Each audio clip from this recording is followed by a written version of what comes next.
I was able to get some funding from the JDRF to get this started, which was, I think really kind of the lifeline for me. We got started on the clinical trial, and the data started to look very good. It involves ways of identifying who's going to get the disease and monitoring the immunopathogenesis of the disease in patients. And eventually this led to a trial with this drug in people with new onset type 1 diabetes. And it showed that a single course of treatment with anti-CD3 antibody would delay the loss of insulin production in people with new onset disease.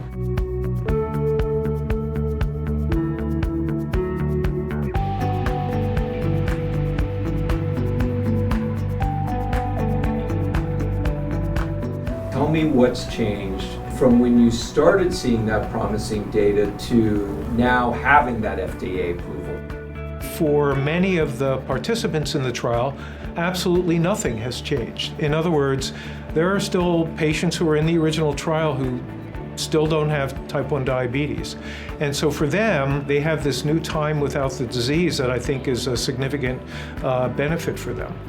The median time to delay of diabetes was moved from about 2 years to 4 years, about a 2-year delay. Some of the individuals didn't respond, but some of the individuals had very prolonged responses.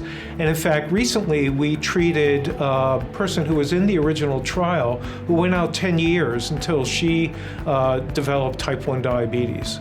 It was huge. It meant that she could go through high school, she could go to college, and was in a very different place when she developed diabetes than had she developed it when she was in middle school or even in elementary school.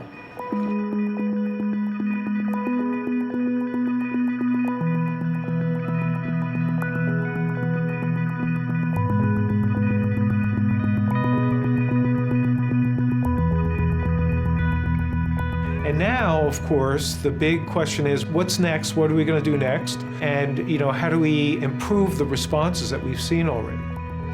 We would like to get to the point where we prevent diabetes in individuals who are at risk.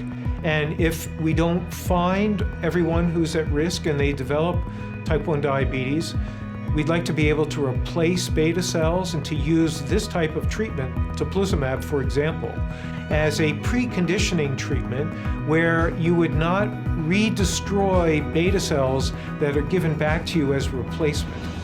So I think this is a major step forward in terms of developing both treatment for people with diabetes in the future and also for delay of diabetes right now.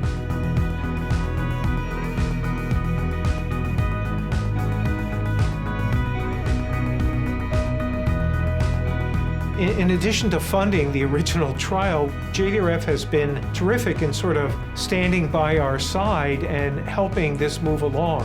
What I'm hoping is that we get to the point where if you were to look up type 1 diabetes in Wikipedia, it will say this is a disease that used to afflict many young children and as well as adults, and it was eliminated.